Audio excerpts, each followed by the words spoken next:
Welcome to Art Ed Radio, the podcast for art teachers.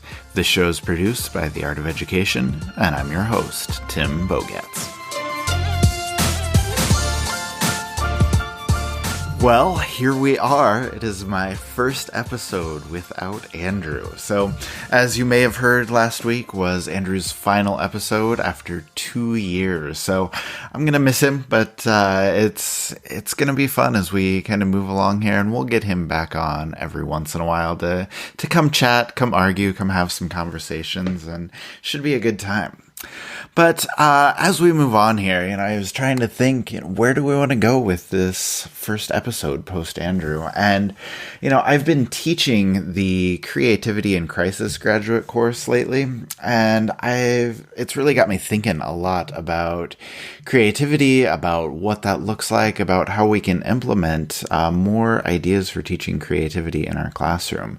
So my guest today is going to be Jim O'Donnell, and Jim does a great blog called Kill Your Color Wheels, which is, first of all, the most amazing title, and secondly, has some great ideas about, not only big picture things with art education, but also some smaller scale things about how we teach creativity, about, how we can develop our kids to be more creative thinkers. So I want to talk to Jim about a lot of different stuff. He's a big thinker as well, and I want to kind of pick his brain. Something that he and I have been talking about kind of off air is just the idea of how do we help art education thrive? It's being cut so many places, and so many places where we're just trying to survive. But how do we move from making it survive to making it thrive?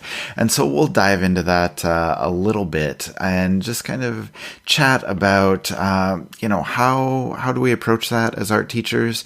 How does Jim in his job, he teaches future art educators. He works with a lot of pre-service teachers. So, how do you teach them to do art education a new way, an inventive way to kind of make that thrive? So there's a lot to look forward to this conversation. I think it's probably going to take a while, so I want to bring him on here in just a second. But I hope that you'll dive into some of these ideas with us, and I hope you'll enjoy the show. So with that, let me bring on Jim O'Donnell and get this conversation started.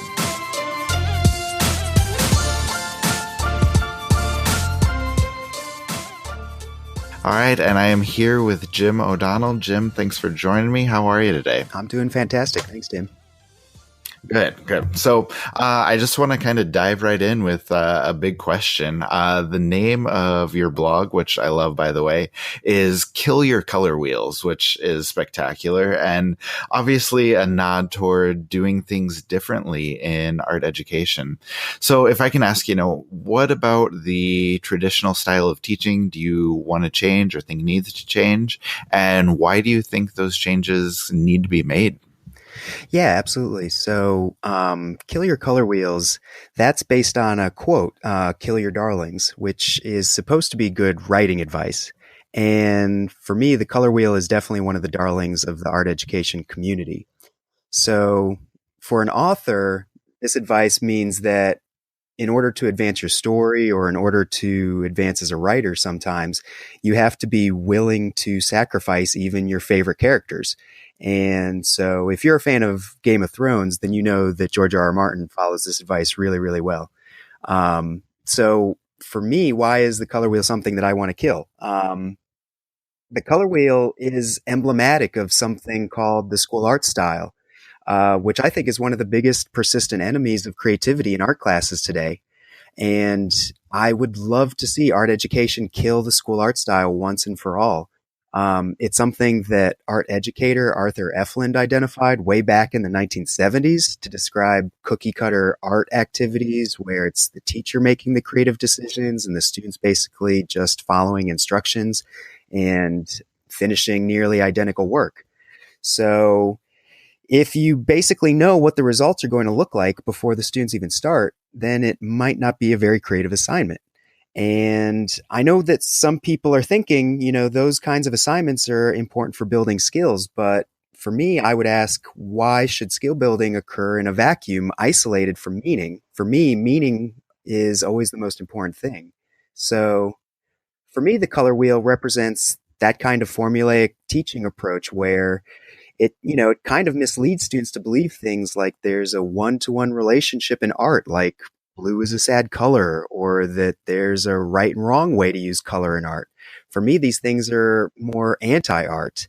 In the first case, you know, things in art are not like equations. Blue can be a sad color, but so can other colors. Saying blue is sad defies research and common sense. I mean, a blue sky doesn't usually make people sad.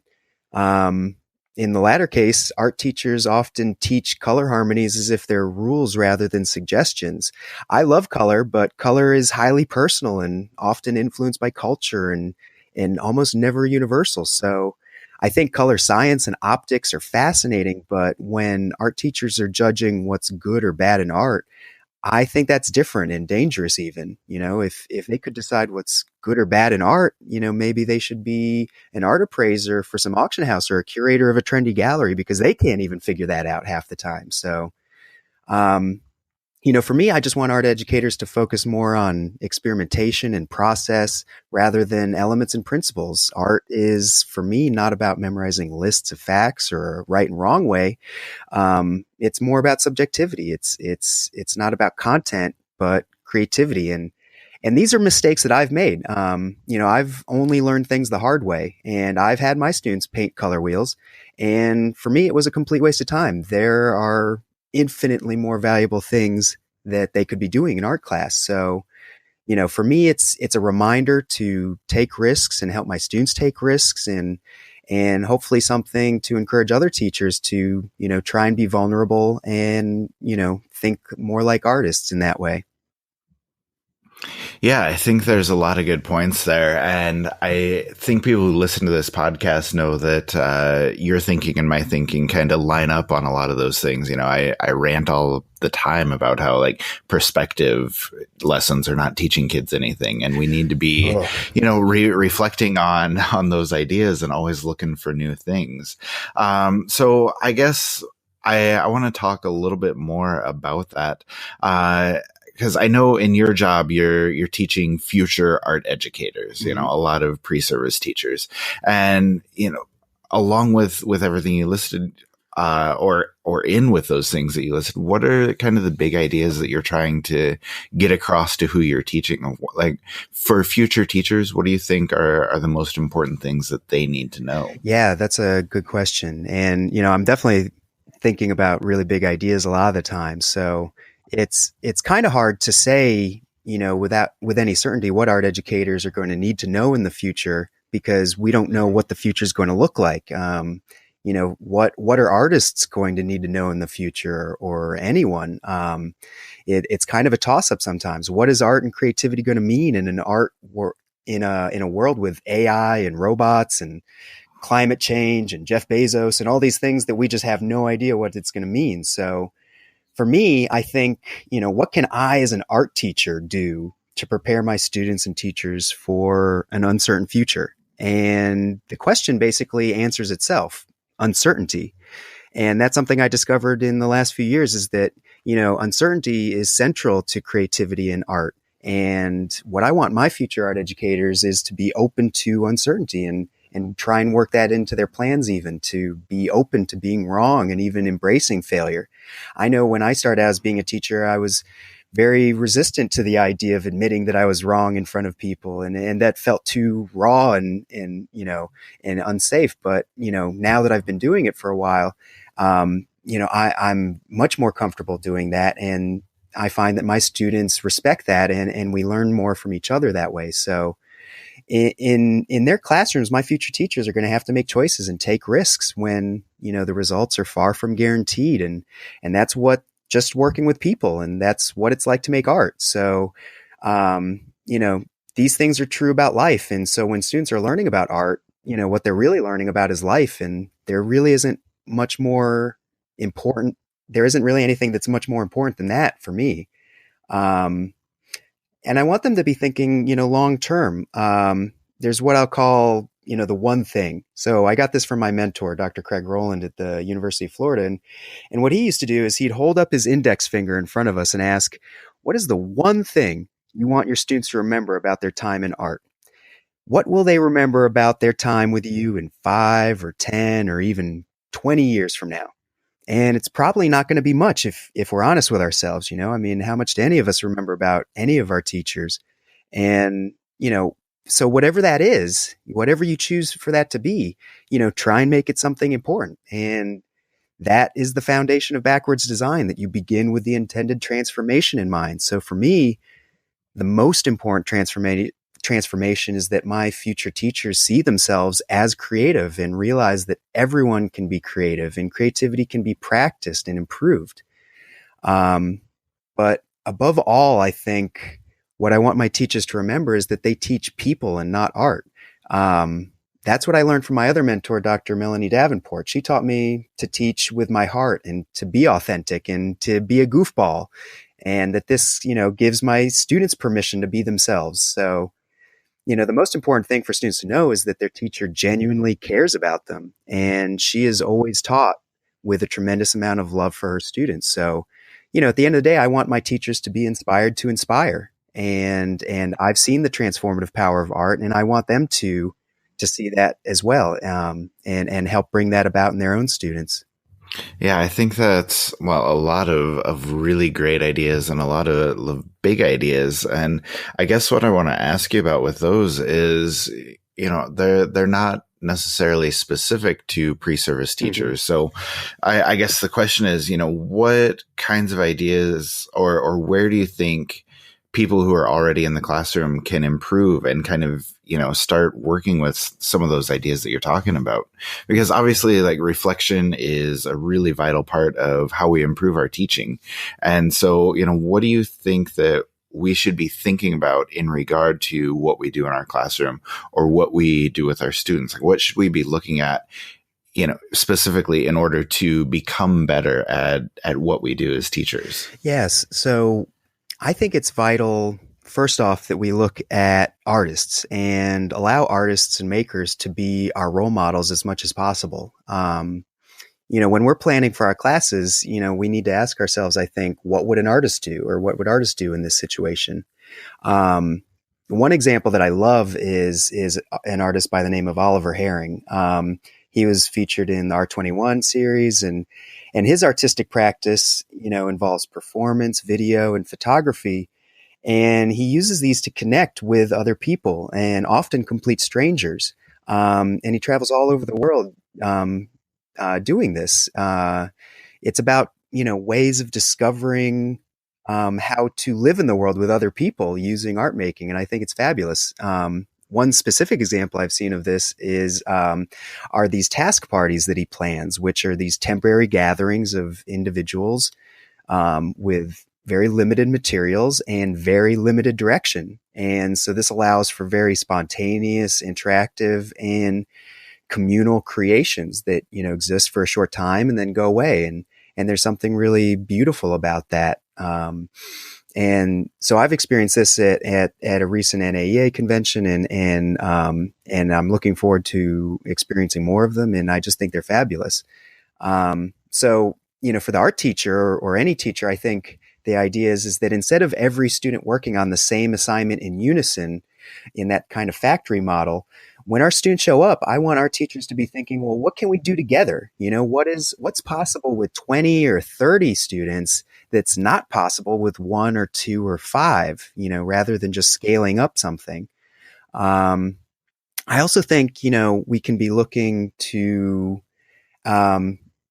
sources and research in art education and experience in education, but outside of those fields as a whole. So, for example, I really love author and social worker Brené Brown, and she writes a lot about her research on vulnerability. And one thing she says that one quote I pulled out that I like is that vulnerability is not about winning and losing. It's having the courage to show up and be seen when we have no control over the outcome. And for me, that sounds like teaching. It's not about winning and losing, and learning is not about winning and losing, but, sometimes it seems that way. And, we don't have a lot of control over the outcome necessarily. But I think teachers are incredibly brave when they stand up in front of their students and they're themselves and they're focusing on what's really important. So I think we all can sort of think about how we can embrace vulnerability, and model that for our students so that they can become more vulnerable. And this, I think, over time builds inner strength and self discipline. And I think those are critical skills for art making, but just life in general. So I think you have to be vulnerable to be a better art teacher and artist, and that might mean trying new things or allowing students to make more choices or deal with more personally meaningful subjects or starting a blog. I mean, putting yourself out there in some way and stepping into that discomfort, is I just think critical for art teachers to be thinking about. So, yeah, I think in whenever you're affirming life and celebrating life, I think that's what art and teaching is all about. Yeah, I think that's really well said. And, I think a lot of what you're talking about sort of, lends itself a little bit more to creativity and wanting, to have students who are more creative. I know you're passionate about that. So I guess if I can ask you, why do you think creativity is, one of the more important things we can do in our classroom? And why do you think it's just vital for kids to learn to be creative? Yeah, I think, creativity is our game. That's our thing. Creativity is one of the most important things we can do in our classroom. Not least of which because it's something that the other classrooms aren't really thinking about at all. We know how important it is. But school, tends to be focused on, from my point of view, extremely short-term goals and often applies methods that actually contradict those goals. So, a lot of school promotes conformity, dependence, competition, and those things for me are anti-art. I don't know how you win at art, or in the art world, if you're a working artist, I don't know what 100% looks like or an A, so I just kind of bring that back to the classroom. So, and I want students and ultimately my teachers to work on, risk taking and experimentation and pushing your boundaries, because, that's learning. And I want to get to the root of art making and thinking and artistic thinking. And for me, that's creativity. It's valuable regardless of whether you want to make art or your art is singing or your art is dancing, or even if you don't want to make art.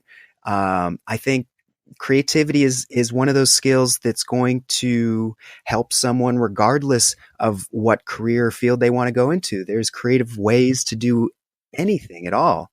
But what I see instead of that, unfortunately, sometimes is I see more and more testing and grading in art classes. I see, that just because you can grade something in art doesn't always necessarily mean that you should, or that we have to do a lot of grading to demonstrate, rigor, or to make it, to make ourselves more appealing to people outside the art room. I think what we do is really powerful.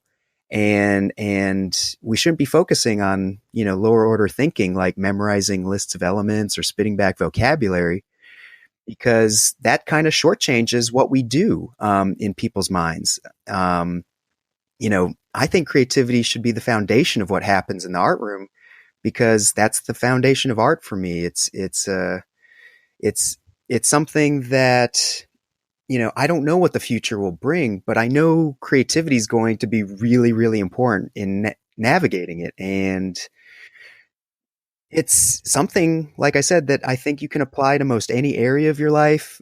You can apply it to your career. You can apply it to so many different situations. And it all just begins with, a really simple question. I wonder, I wonder if, or I wonder how. And I think art class can be the place where wonder lives. And that's something that we can own.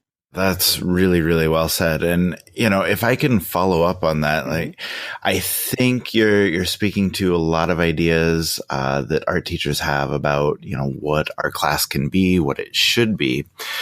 And I feel like we pay a lot of lip service to teaching creativity, but I don't know that there's enough talk about how, we can teach our students to be more creative. So can you share maybe some concrete strategies or ideas that you have, or, things that teachers can use in their classroom to improve how they teach creativity? Yeah, absolutely. So I'm happy to share a couple of, sort of concrete strategies. Something I came across rather recently actually is that creativity sort of paradoxically requires innovation and imitation.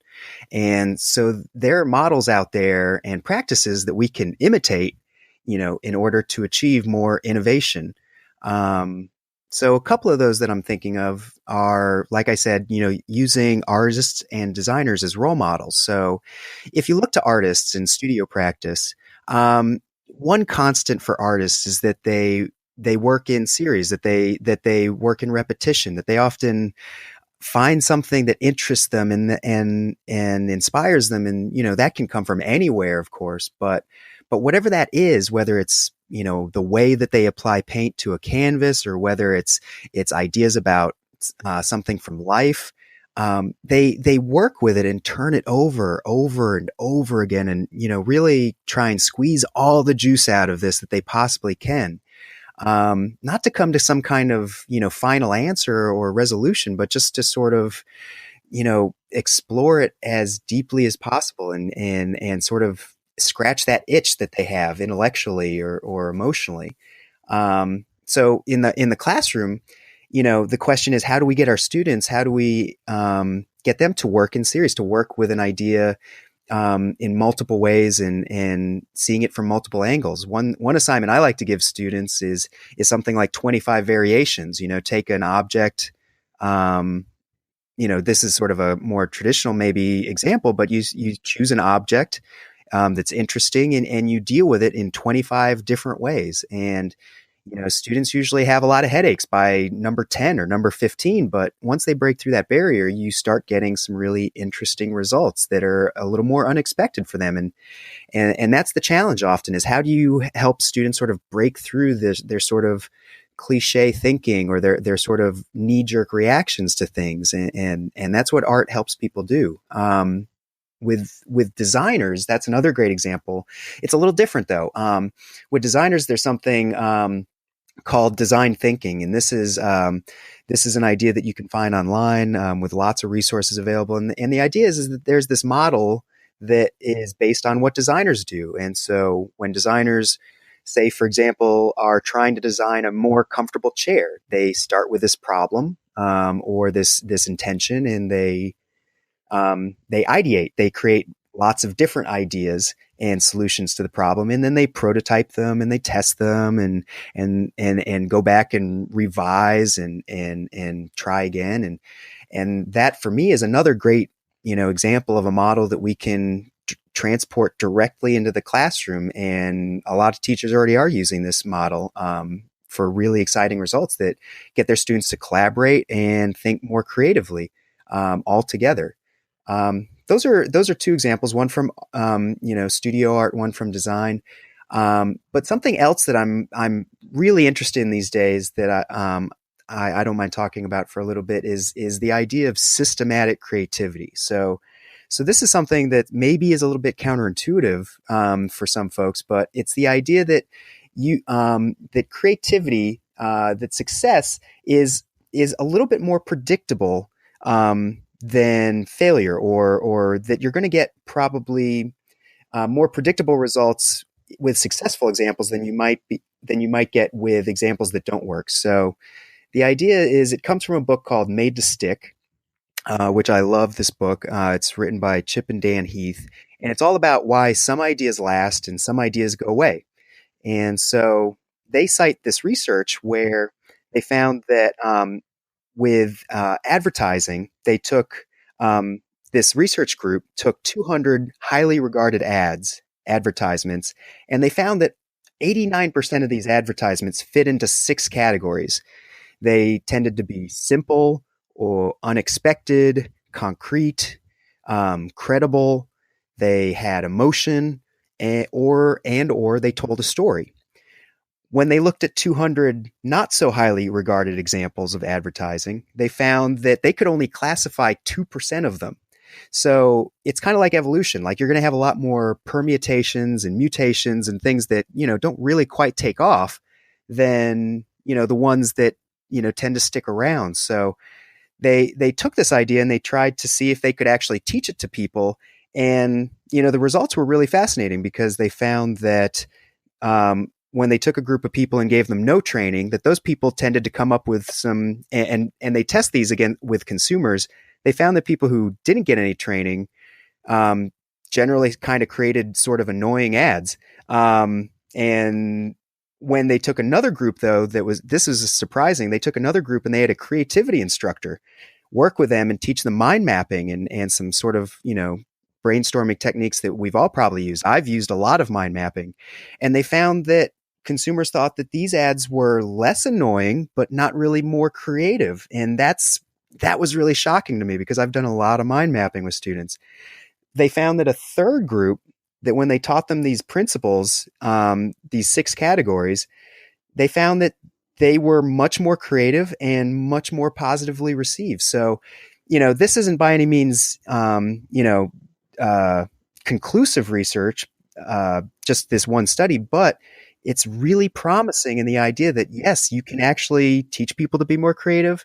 But there's various strategies to do this that are, more or less successful. So those are 3 things that I've been thinking about recently, I think that, I think can help anybody in the classroom if they're trying to be a little more creative. So check out those resources or some of those ideas.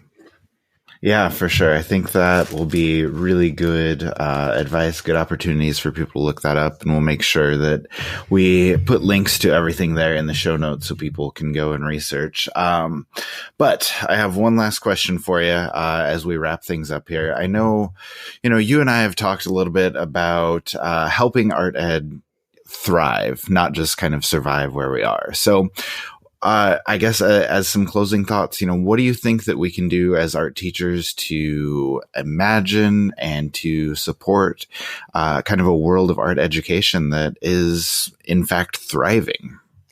Yeah, that's a really exciting thing to think about. And, I think, I think an art ed that is thriving is when we're being ourselves. Art should humanize education. I see all these examples of things that dehumanize education, the high stakes testing, the teacher evaluation, the accountability movement, like I mentioned, all these forces sort of, that we feel aligned against us. But for me, we don't have to be like other subjects to justify our existence. And that's really never going to help us, I think, thrive.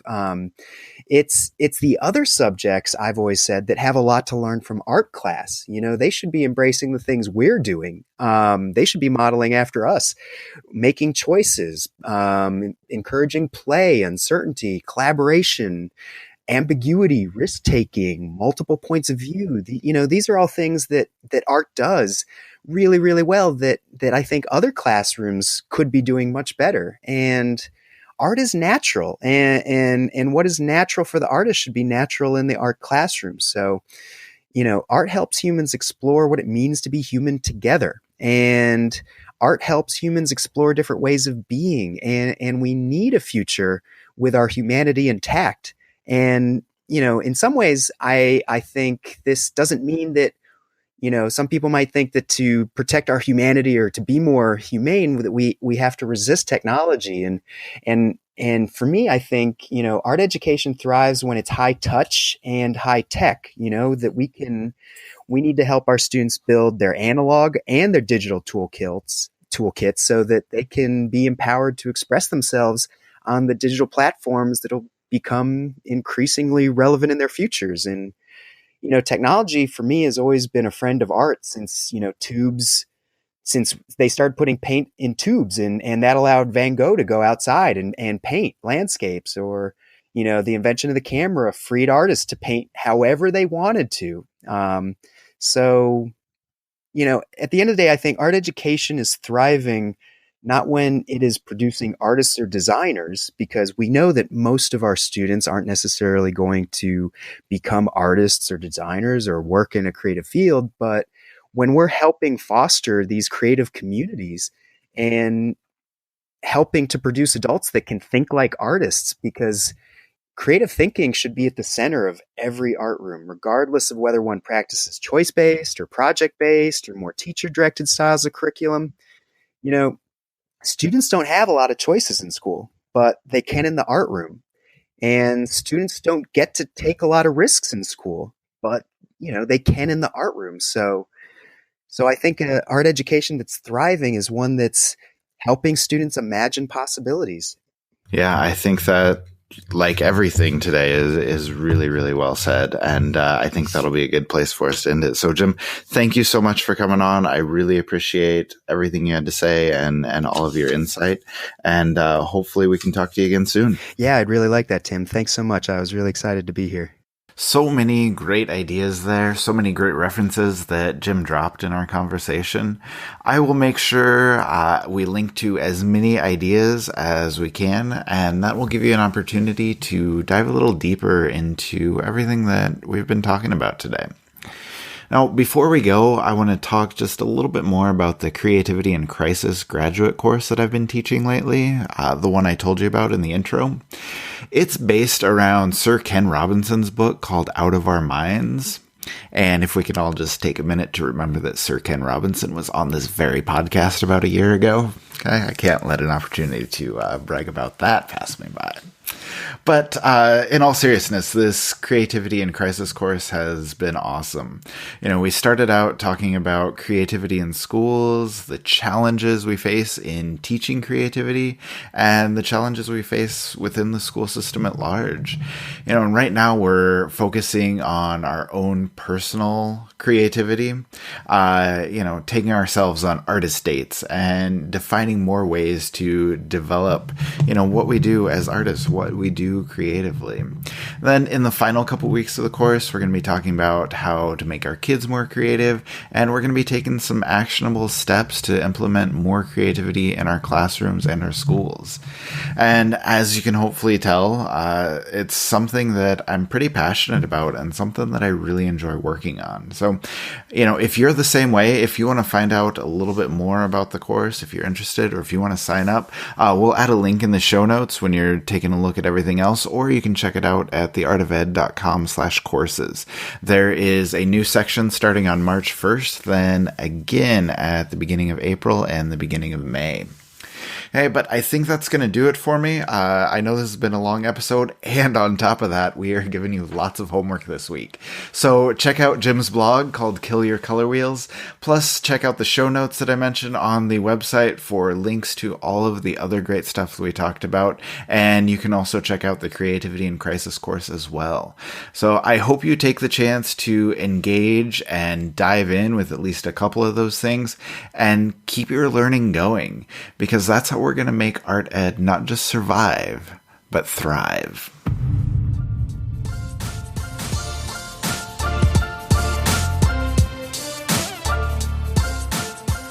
Art Ed Radio is produced by The Art of Education with audio engineering from Michael Crocker.